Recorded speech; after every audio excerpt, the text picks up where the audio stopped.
وتكون الجبال كالإحن المنفوش فأما من ثقلت موازينه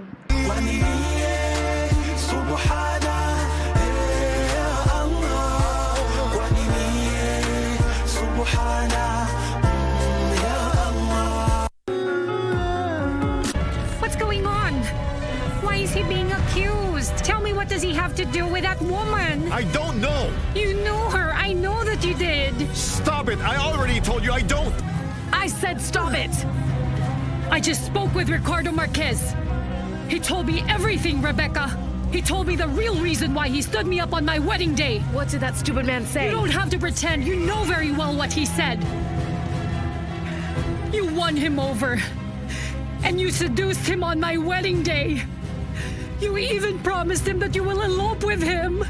So that's why you came here. You came looking for your brother's murderer.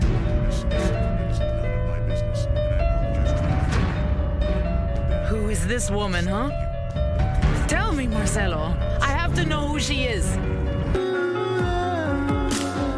The bottom-up economic transformation agenda is not just a plan on paper. Manifesto tulioandika na tukauzia Wakenya na wakatupigia kura, sio gazeti ya kufunga nyama. It is happening on the ground across Kenya. Enda subabogi Moriega Jodhurwa untie Mugani Hamjambo. In agriculture, Turkana wameamkia mambo ya ukulima sasa. On our roads, Lami black anaingia hapa anagausha hapa, wacha bana. In health, all our patients are in SHA 100%. In housing, kutoa watu kutoka nyumba za mabati kuleta nyumba kama hii ya ghorofa ni kitu mzuri sana. In our markets, umetukumbuka sisi mama mboga, shida zetu umezitatua, and so much more. It's a good thing the government inakuja mashinani na this is all what we have been requesting. This is transformation. This is impact.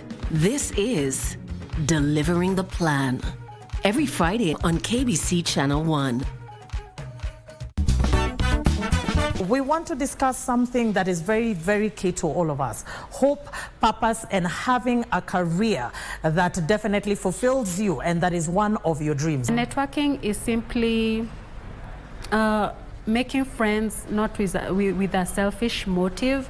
It's making friends where you're also giving. So how important is self-awareness when you're choosing your career, and for those who are struggling? If you don't know who you are, what you want out of life, what you enjoy, what are your non-negotiables, then you are going to end up in the wrong spaces.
Hello, and a very warm welcome to Lunchtime News on KBC Channel 1, coming to you live from the Broadcasting House in Kenya's capital, Nairobi. My name is Giverson Maina, and We want to take you straight to Kisumu County, where we're having our very own reporter Simon Achola standby in Kisumu High School to bring us the updates as in regards to case 2025 KCSE results. They have been released today in the morning right from AIC Chebisa's boys in Eldoret, Uasin Gishu County by Cabinet Secretary for Education Julius Ogambo. And of course, as Simon Achola, I don't know whether you are ready or not. Candidates have scored a plane of 84.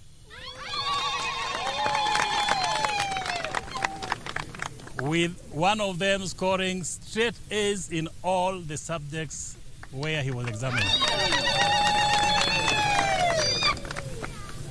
We have a number of A minuses. And with this trend that we have seen, our average or mean score is most likely going to be above 8. We take this opportunity to thank the Almighty God for this great achievement. We don't take it for granted. And I also want to tell all the stakeholders, starting with you, members of the press, our management board, parents, students, and everybody concerned, that this is a great testament, quintessential testament that we have worked as a team, and the result of this teamwork is what we are celebrating today. We are not only celebrating good result, we are celebrating a result that is backed by integrity. Having A's of integrity is never easy. And as an institution, we celebrate our culture of honesty, our culture of unmatched integrity, and we want to say today to the world and to the rest of the candidates coming back to speak their results and those who are going to sit for the result this year, that you can still get straight A's without cheating. I'm a happy man because today students have proved that they can compete teachers in the dark tent. And for the teachers who sat for the same exam, shame on you. You are embarrassing us and you are making the results not reflect what we expect of this society. For those who did it, as our candidates, we thank you and we appreciate you. May you continue into this world with your heads held high and with your integrity unmatched. Yes. Otherwise, we continue to appreciate you. Our candidates for 2026, the challenge is now on you to make the results even better and to prove to the world that this is where we are. We add and add and add until we get to the very best that we can achieve. For those of our candidates who have scored these good grades, it doesn't end there.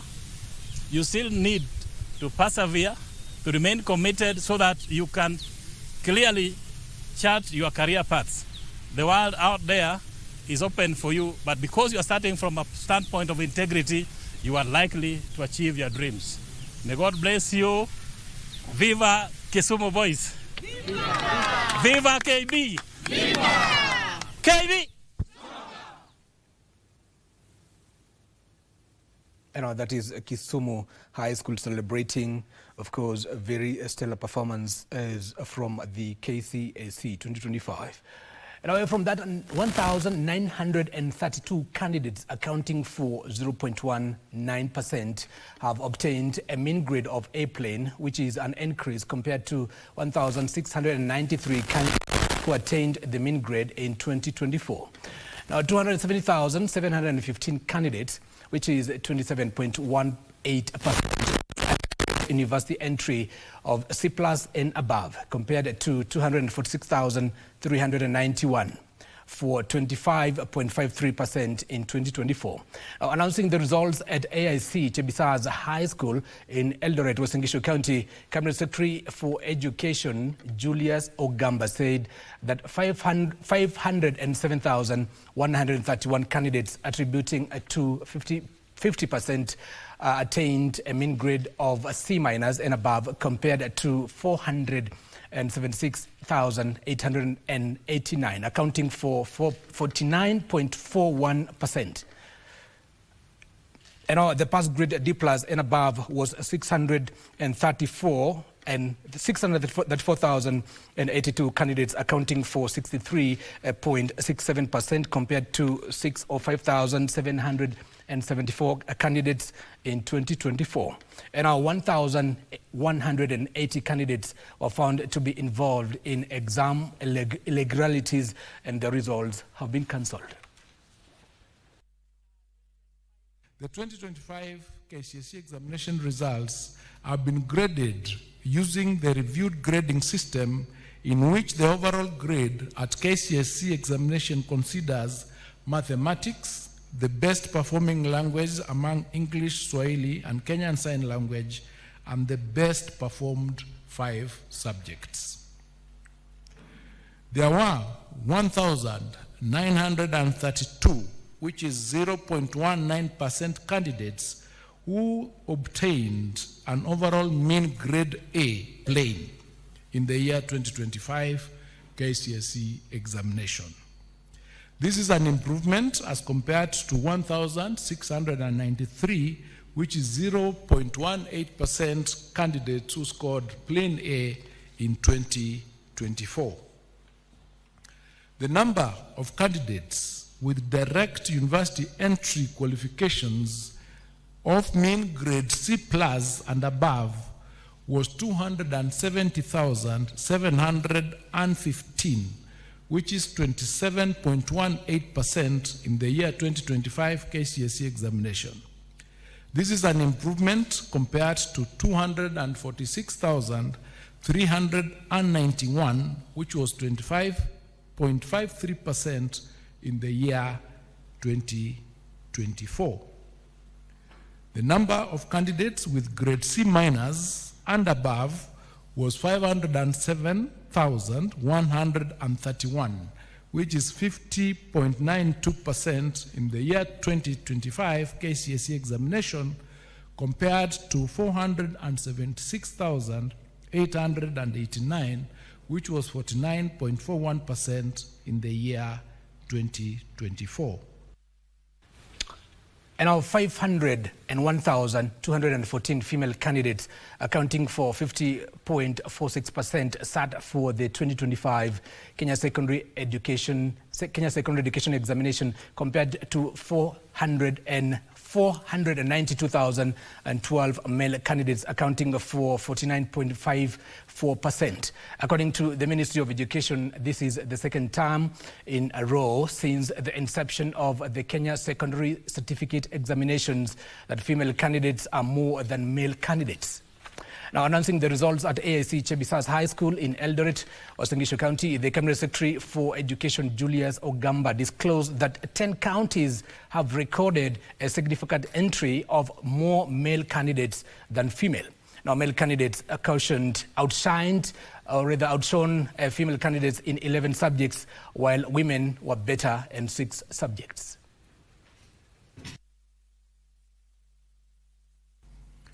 Of the 993,226 candidates who sat the 2025 KCSE examinations, 492,012 were male, while 501,214 were female, representing 49.54% and 50.46% of the total candidature, respectively.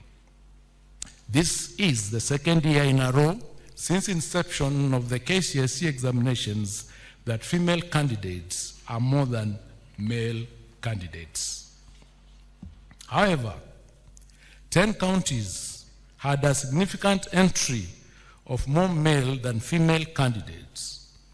Female candidates recorded better mean score performance than male candidates in the following 6 subjects, that is English, Kiswahili, Kenya Sign Language, Home Science, CRE, and Arts and Design.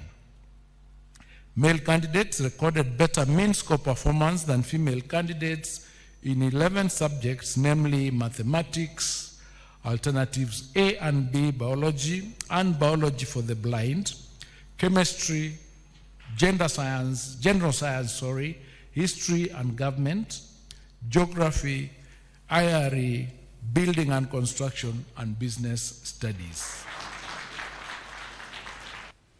And at least 1,180 candidates have had their 2025 KCSE examination results cancelled after being found to have engaged in examination irregularities. Now, Education Cabinet Secretary Julius Ogamba, speaking during the release of the results at AIC Chebisa's Boys High School in Eldoret, Western Gishu County, said the decision follows investigations by the Kenya National Examination Council, NEC, which identified cases of malpractice.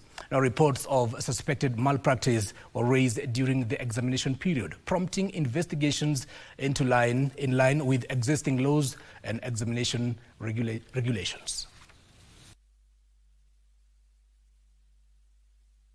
I wish to reiterate that our stand on the integrity of examinations in November last year, we indicated that there were reported cases under investigation and that action would be taken upon conclusion of the investigations. At the conclusion of the KCSE examination, 1,180 candidates were found to have been involved in examination irregularities. Consequently, and in line with the applicable law and regulations, their examination results have been cancelled.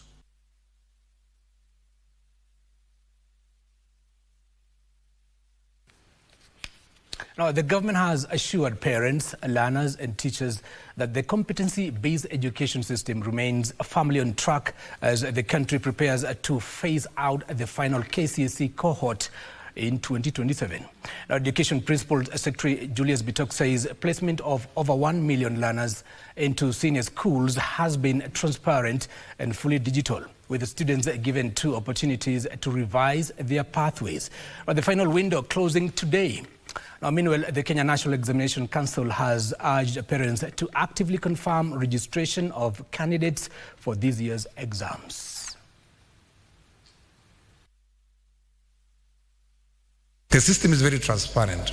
We are using a very open and digital and transparent process to be able to ensure that every learner in this country gets an opportunity to go to any school of their choice, depending on their capacity of this school. CS, sometimes we get parents calling us a month to the exam saying, I've just discovered my child was not registered. That makes our life very difficult. So we will make an SMS platform available in the month of April so that every parent can confirm if their child has been registered. So by April, when the children come for their holidays, take an interest and ensure that your child has been registered.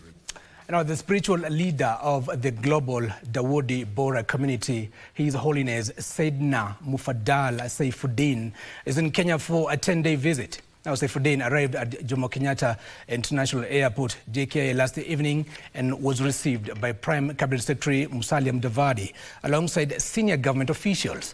Now, during the visit, Sayyidina Saifuddin is expected to meet President William Ruto at State House, Nairobi, and preside over the annual oral examinations of Al Jamia Tuz Saifia, the community's premier Arabic academy, to be held at its Nairobi campus. Now, Bora Community Public Relations representative Husaifa Hakimi described the visit as a blessing and an emotional moment, coming 10 years after the academy was inaugurated by former President Uhuru Kenyatta, and a reflection of the long-standing ties between the community and Kenya.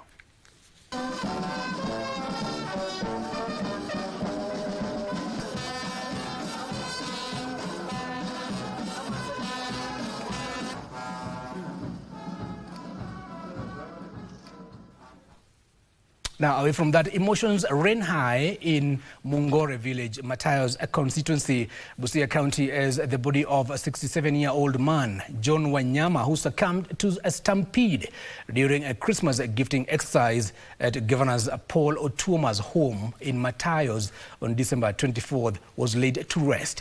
as the community members demand improved safety protocols for public gifting events. Now, according to police report, 2 people died during the fracas, and a section of people with disability disclosed that the late Wanyama was disabled, underscoring the urgent need for structured and secure distributions.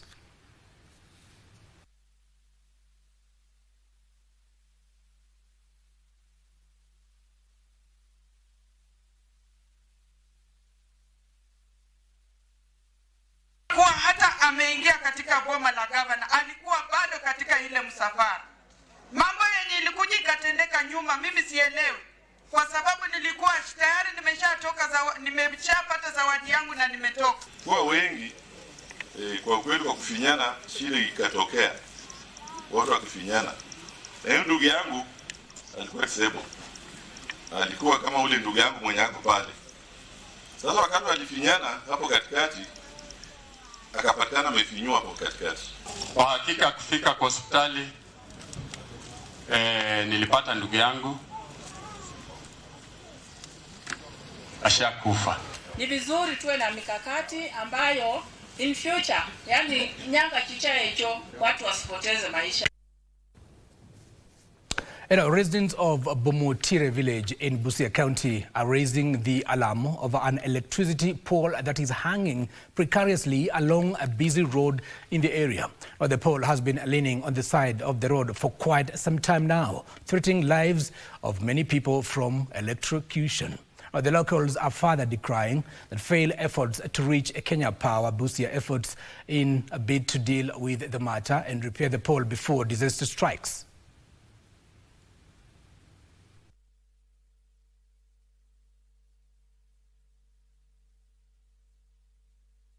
Huu muti moto uko ndani na watoto wetu wanapita hapa wakienda shuleni, hata sisi wenyewe tunapita hapa. Tumekuwa na wasiwasi sana kabisa, hata watoto wakienda shuleni. Vile huu mti wa stima unaning'inia ni hatari sana kwa wapita njia wa njia hii. Tungeomba tu kama turekebishia watuletee zile concrete poles. Na si hapa peke yake, hizi miti zimeanguka katika area hii sehemu nyingi ambapo nafaa zirekebishwe, ambapo asiposhughulikia mvua inayokuja mwezi wa 3 hii, tutakuwa na maafa katika area ya Kingandole hii. Huu mtu imebendi hivi kama miezi 5 kwa sasa hivi.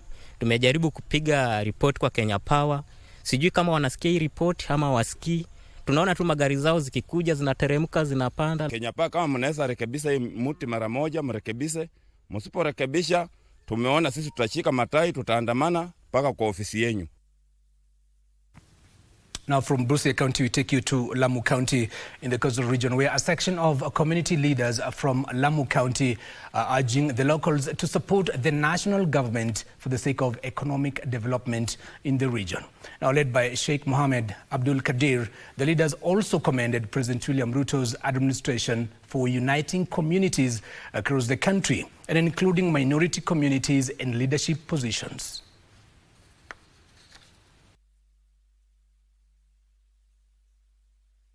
Ameweza kutambua watu marginalized ambao kwamba walikuwa zamani Kenya kwa hatuna code. Code ilikuwa ya watu fulani, wengine sisi tumeandikwa and others. Sasa hii bungeni kuna mswada ambao unapelekwa, tunahakikisha kwamba watu maeneo ambao ni minority wamepatiwa kodi zao. Lamu County siku nyingi ilikuwa imeatwa nyuma kwa upande wa zile gap na nafasi kupatiwa, lakini leo tumemwona Ruto ametuweza kututhamini mpaka PS ametoka kutoka Lamu County. Tulikuwa na rais wa Jamhuri ya Kenya Kenyatta, tukawa na rais wa Jamhuri ya Kenya Moi, tulikuwa na rais wa Jamhuri ya Kenya Kibaki, tulikuwa na rais wa Jamhuri ya Kenya mwana wa Kenyatta, jina lake huitwa Uhuru. Lakini rais huu tulionaye sasa ajabu. Amri ya Mungu inatuambia yule mwenye kuwafanyia ihsani mlipeni. Now from Lamu straight to Mandera County, where that particular county, Mandera County, has recorded 80% school reporting. Schools opened for the first time despite the severe drought that continues to strike livelihoods, or rather has remained severe, that continues to strain livelihoods across the region. This follows the move by the county government to ensure learning continues across the region by paying school fees for all learners across the county. The prolonged drought in Mandera County, worsened by consecutive failed rainy seasons, has placed immense pressure on households, with many parents struggling to meet basic needs, including education-related expenses. Wanyama wameisha, hawana nguvu, watu hawana ajiwezi kabisa. Kama watu wangekuwa wakilipa karo, imagine kwa hii ukame, and people, kuna watu hata wengine hata hawezi pata kitu ya kula. Kama wangekuwa wakilipa karo, in fact ingekuwa hali ngumu sana. In response, Mandera County government has stepped in to cushion families by paying school fees for all students across the county, a move aimed at ensuring learning continues uninterrupted during the drought crisis. We have finally arrived back from a long holiday, alhamdulillah, and we are now back to school stress-free with no worries, knowing that we don't have any school fees to pay, thanks to our great government for paying our school fees and our governor. This is a milestone for all of us. This is, a benefit that reached a doorstep of every home. Because every home, we have a learner who is going to school, who is in secondary. I think there's no reason why they should be at home now that the burden of fees has been taken care of by the county government through Elimu kwa Wote. Parents have welcomed the intervention, describing it as timely relief that will allow learners to remain in school and focus on their studies, even as families face difficult economic conditions. Nilikuwa na mbuzi 7, nimepeleka mbuzi 4 Mandera soko. Wakati nimenunulia yeye nguo yao, nimekosa fee. MSS alikuwa, my girls alikuwa 19,000. Tamu ya kwanza nimefanya maarifa, tamu ya pili Mwenyezi Mungu ameleta rahma, amesemekana Honorable Muhammad Adan Khalif, shule zote ni free. Watoto ile amepita, ile hajapita apelekwe. Alhamdulillah. Education stakeholders have urged families to continue prioritizing school attendance, noting that education remains a critical pathway to a better future, even during times of hardship. Jacqueline Masharia for Lunchtime News. And our residents of Kibingo village in Kirinyaga County have raised alarm over rising cases of insecurity after unknown people broke into a local church and stole equipment valued at tens of thousands of shillings. According to the Love of Jesus Ministry Church, Pastor Mugendi, the suspects struck on Wednesday night, gaining entry by cutting through mabati sheets before stealing a concrete mixer worth approximately 40,000 Kenyan shillings. The incident has raised concern among residents, given that the church is close to Kibingo police post.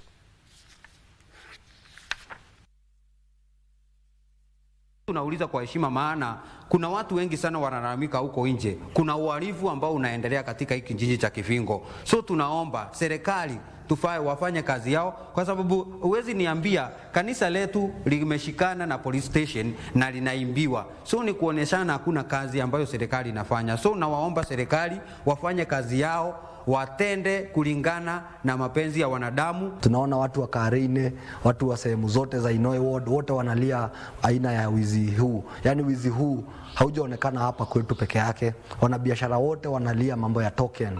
Token zimekuwa zikiibiwa kila uchao.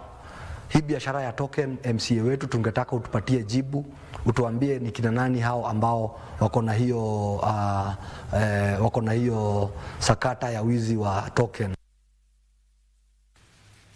Another story from Kirinyaga takes us to a short commercial break. Don't go too far, still so much more coming your way.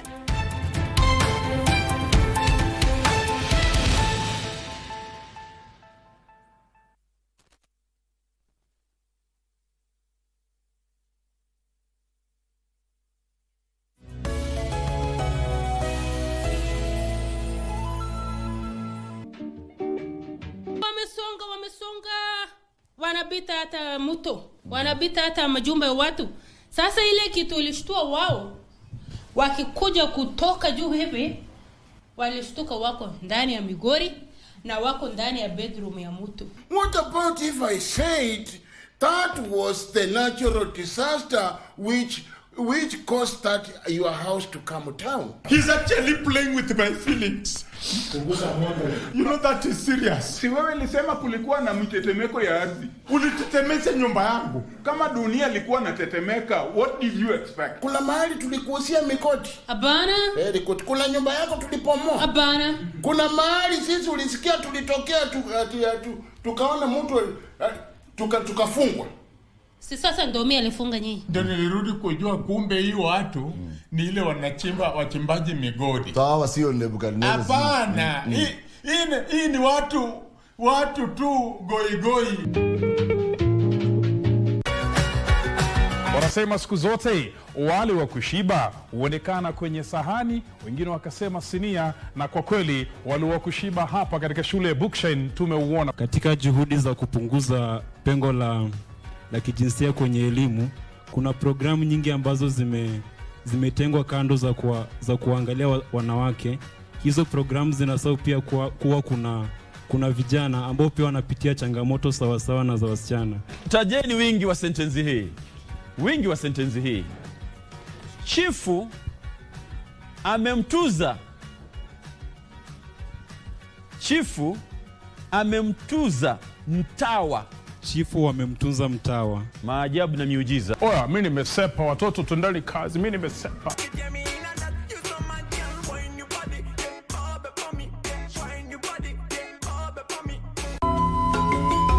Hizi kofia za harpin zinasaidia sana.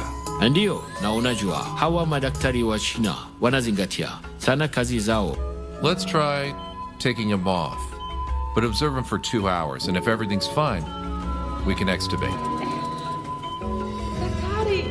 Daktari, asante. You're welcome.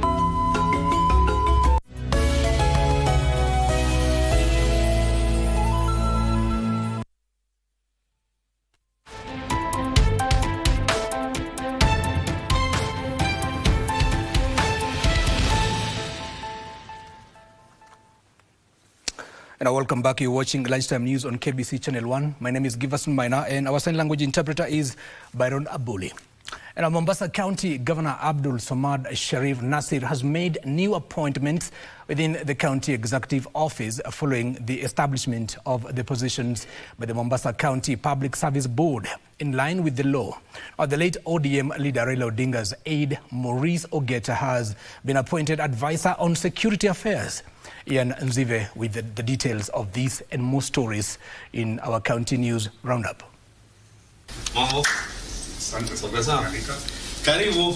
Mombasa County has strengthened its executive team with 2 new advisory appointments approved by the County Public Service Board, with Maurice Ogeta taking up the role of advisor on security affairs, bringing wide experience from local to international engagements.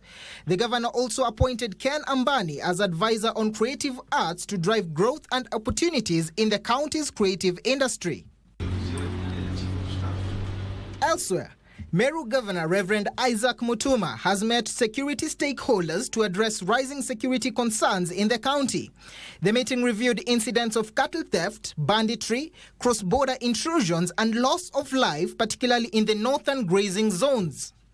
We must, as a team, as a family, as many county stakeholders, come together, reason together, and chart the way forward on how to protect our people and also protect our property, because on the security matter, it's a must that we protect what belongs to us, both the sacred lives of our people and also the properties that we've earned through difficult Meanwhile, a section of Turkana County MPs has criticized the county government over what they termed as poor leadership and mismanagement of public resources. Wezi sema ya kuwa unatengeneza pesa zaidi kutoka wapi? Ya? Na kama ni pesa za wafadhili haziingii kwa bajeti. Haziingii. Wafadhili ni watu kando ndio sababu wanaitwa partners. So wao wako na mpango yao. Kaunti ya Turkana imeshachukua pesa ya partners kama ndio pesa ya maendeleo yao. And in Migori County, over 120 students from Orubaragana Ward in Suna East Sub-County have secured scholarships to join various colleges after posting strong academic results. The beneficiaries say the support has renewed hope after years of staying at home due to financial constraints. Shukuru Mungu for the chance ambayo nimepata kujoin Kisumu Polytechnic. So kwa sasa hivi najiandaa kufanya building technology ambayo pia naenda kufanya bidii. Finally, still in Migori County, former Nyatike MP Edick Anyanga has urged Nyanza leaders to unite and support President Ruto's administration for development. William Samoei Ruto has done a lot for our people. Made very many trips to Nyatike constituency and Nyanza and has made a lot of changes.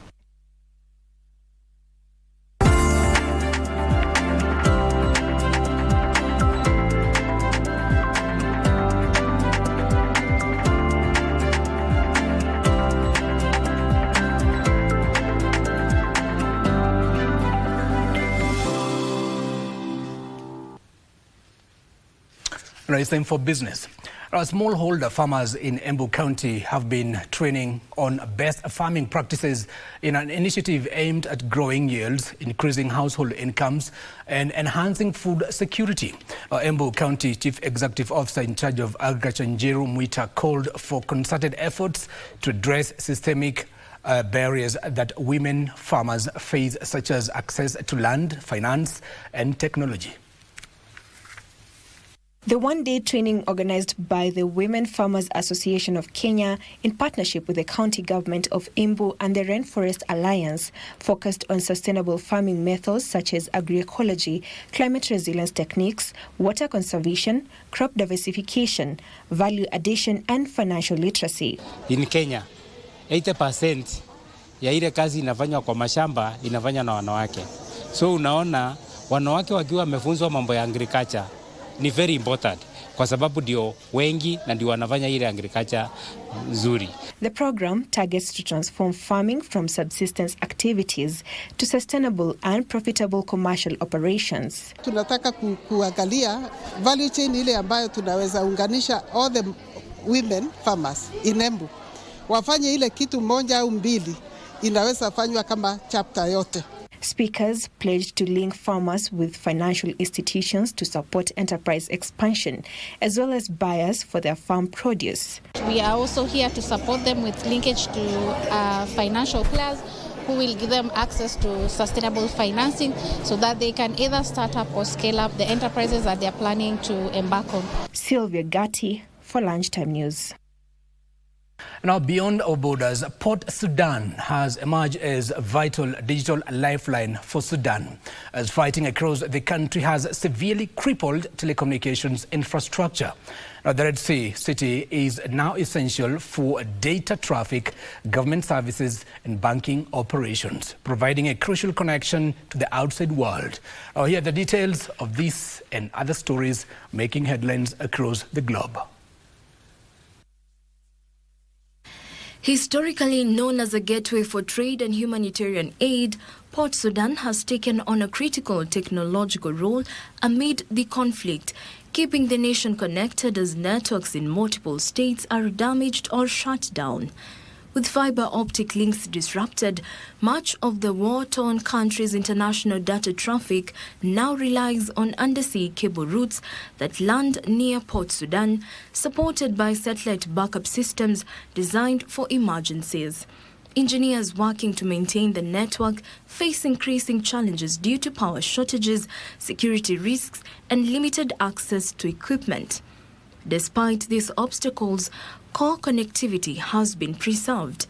Technical teams are actively rerouting data traffic and activating satellite links when fiber connection fail. Meanwhile, futuristic humanoid robots are taking center stage at the 2026 Consumer Electronics Show in Las Vegas as developers show off the increasing physical prowess of their creations and discuss ways to integrate them into the general workforce. One of the most eye-catching robots on show is Wanda, which is capable of carrying out a number of household tasks from handling dishes, making beds, and doing the laundry, to even brewing traditional tea and mixing drinks. It has been developed by Unix AI, which says it is delivering more than 100 of these humanoids to clients every month. Finally, Yemen's temporary capital, Aden, is showing resilience and stability in economy, with market operations and public services running smoothly despite a recent escalation in the region's volatile military and political situation. Currently, various essential supplies, including grain, oil, food, and everyday items, are consistently available on the markets. The current market stability is attributed to the efficient functioning of the transportation and logistics systems, as well as the government's ongoing efforts to enhance market oversight and regulate prices, which have helped reduce market volatility.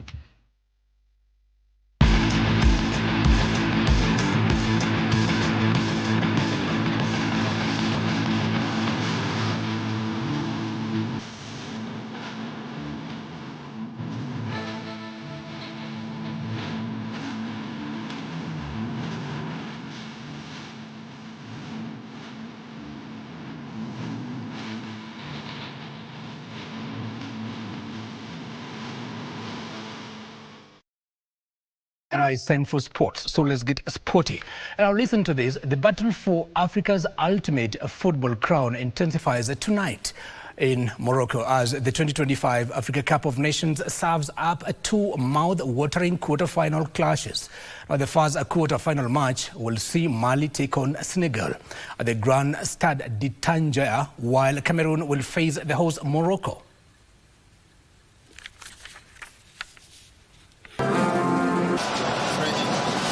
The battle for supremacy in the ongoing Africa Cup of Nations continues to intensify with two quarter-final matches scheduled for tonight. Mali will take on Senegal, with the two West African giants meeting for only the second time in the Africa Cup of Nations history. However, they have faced each other 41 times overall, with Senegal holding the advantage with 19 wins to Mali's 8, while 13 encounters have ended in draws. Could be clear on goal here. Scooped away, second chance and finally buried. The danger man does it. Tineoko strikes again. Mali reached the knockout stage without registering a win in Group A, while former African champion Senegal advanced from Group D with 7 points, having recorded 2 wins and 1 draw.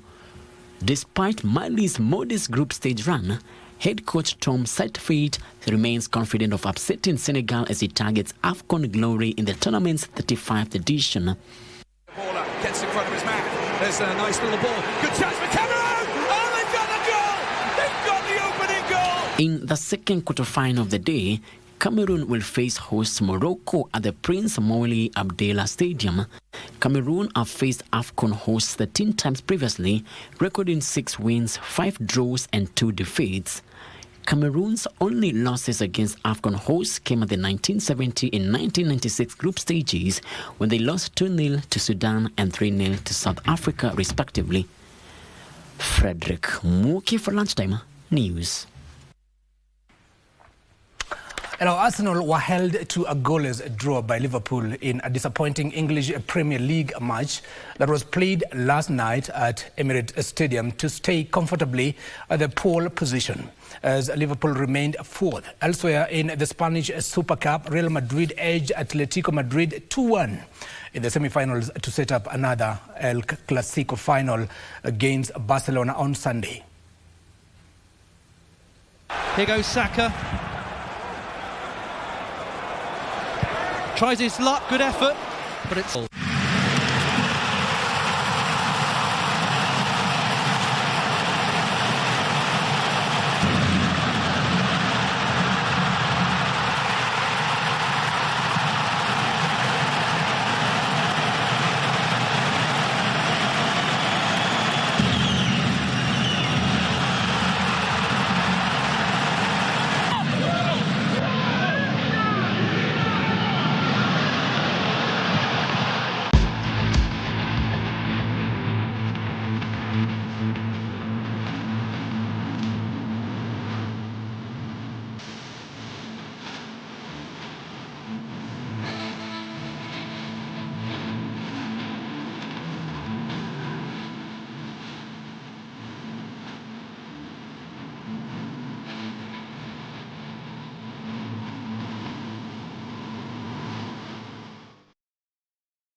And before we let you go, the 2025 KCSE results, of course, they are out, and of course, various schools and various students across the country, they're continuing to celebrate for this huge achievement that they've been able to make today. And so, look at this priceless clip of a young student celebrating his or her achievement. I was from middle school. I did my KCSE exam last year. And let me say that today I'm very happy. Very happy because I received my results and I've scored a very good grade, an A-plane of 84 points. Let me say it has been by the grace of God. The Lord has been faithful to me. I wish to thank Him. My parents, my mom, she has been there for me. She has helped me. My father, they have prayed for me. My brothers and sisters, they have prayed for me also. They have guided me. They have advised me where appropriate. And also wish to thank the middle school fraternity from the chief principal all the way down. They have been there for me. They have supported me when in school. They have guided me. So I wish to take a course of medicine and surgery, maybe this year, at the end of this year, and I wish to become a neurosurgeon in the future.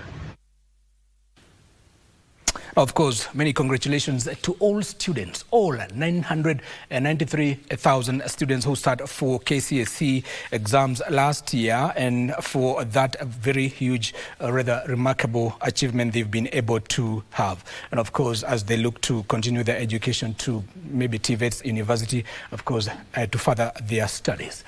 And now that's all where we end our lunchtime news on KBC Channel 1. On behalf of everybody who made this newscast possible, say thank you for watching. My name is Givaso Maina, and our sign language interpreter is Byron Abule. See you again tomorrow. Same place, same time.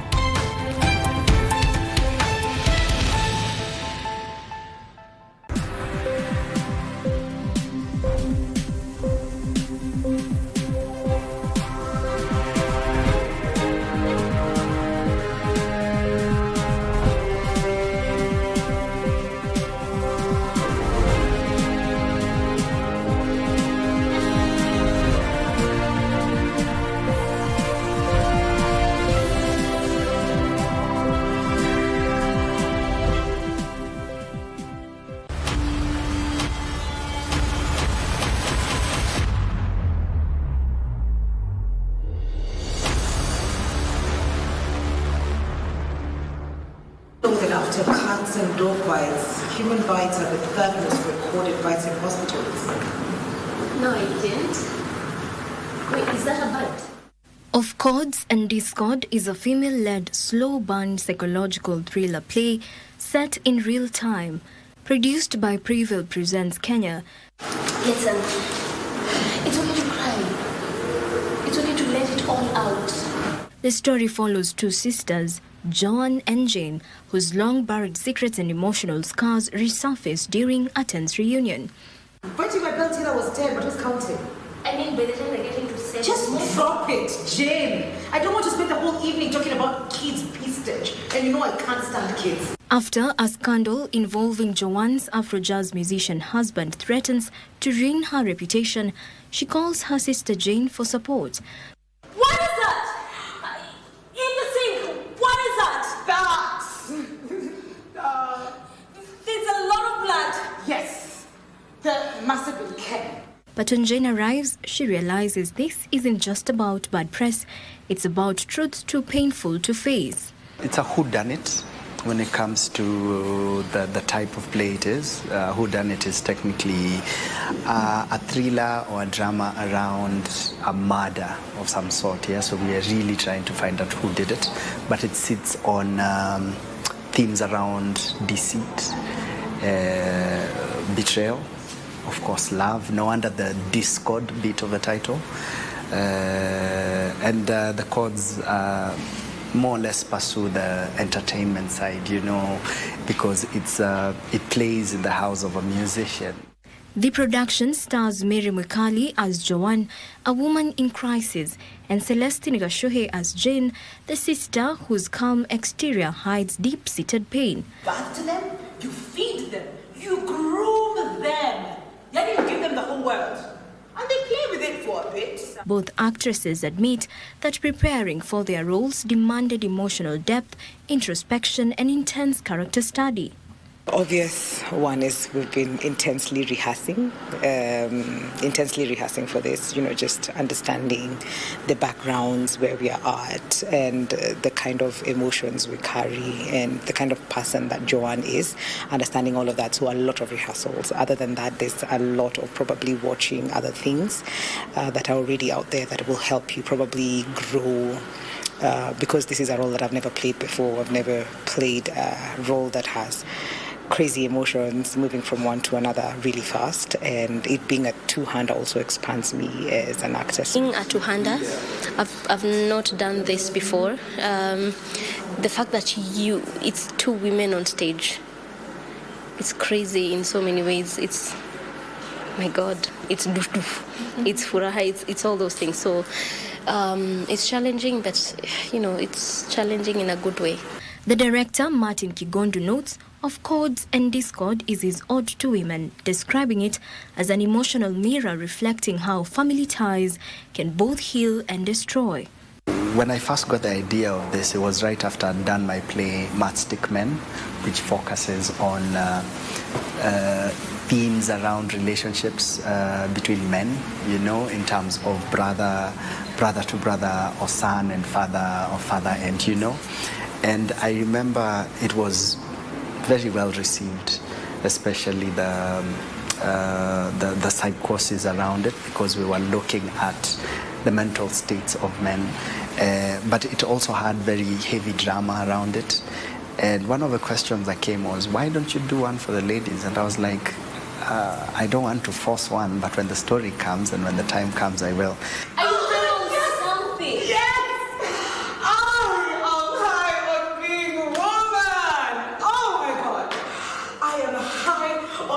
Smart and gorgeous and rich and famous. Huh?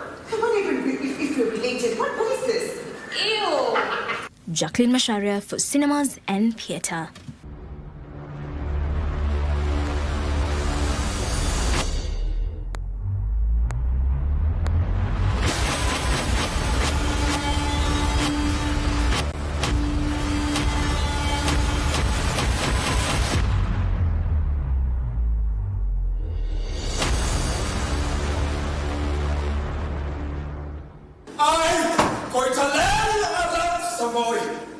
I will fight to protect our land and our people. Born in 1860 in Samitual Dai, Koitalel Arab Samoe was the last born of Kimnyole Arab Turkat.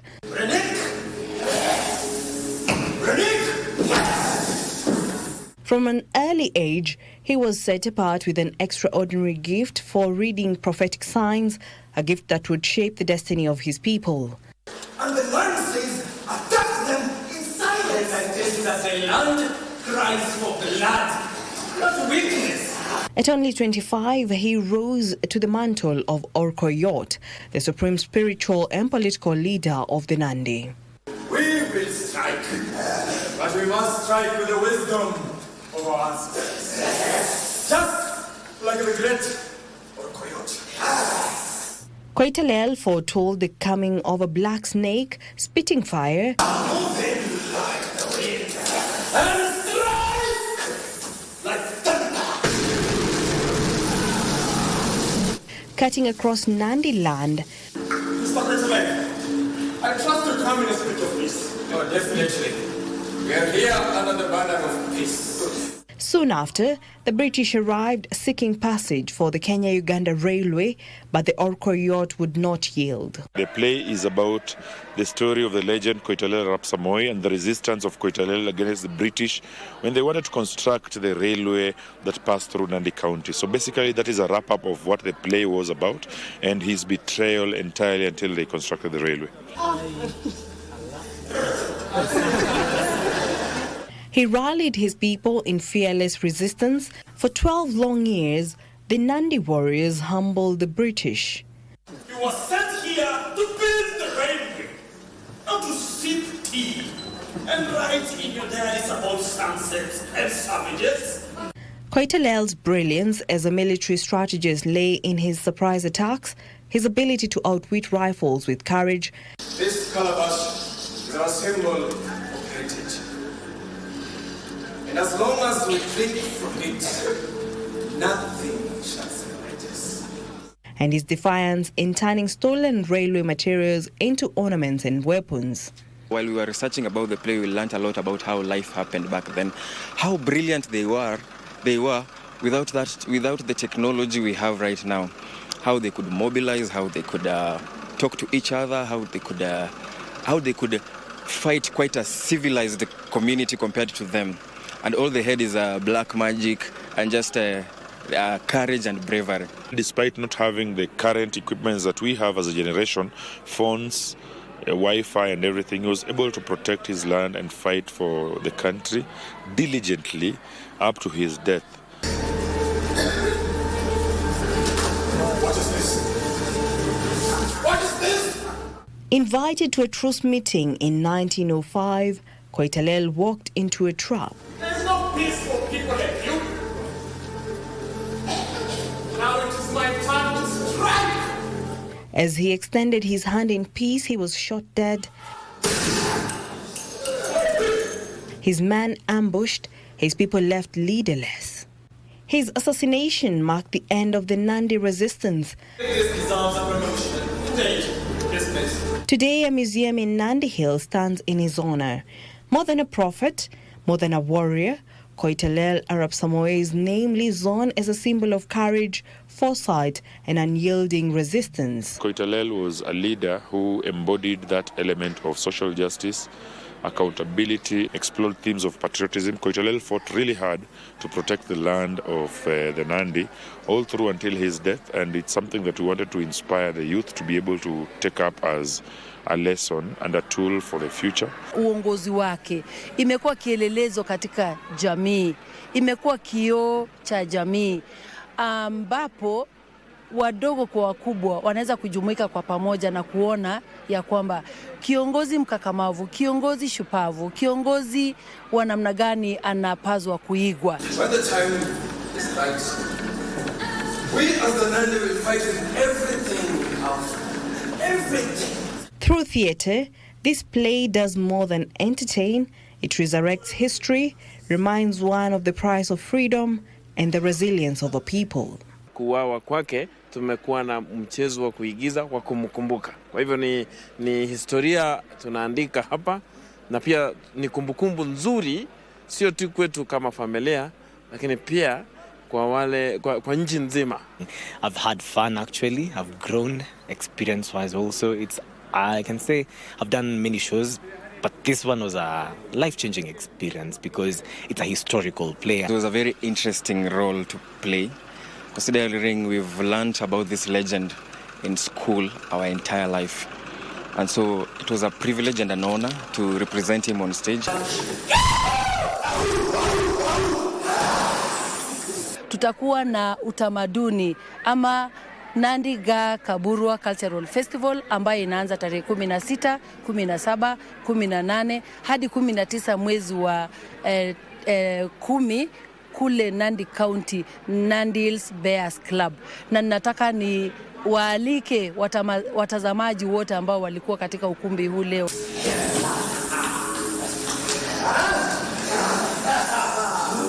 Jackie Wambiru, Cinemas and Theatres.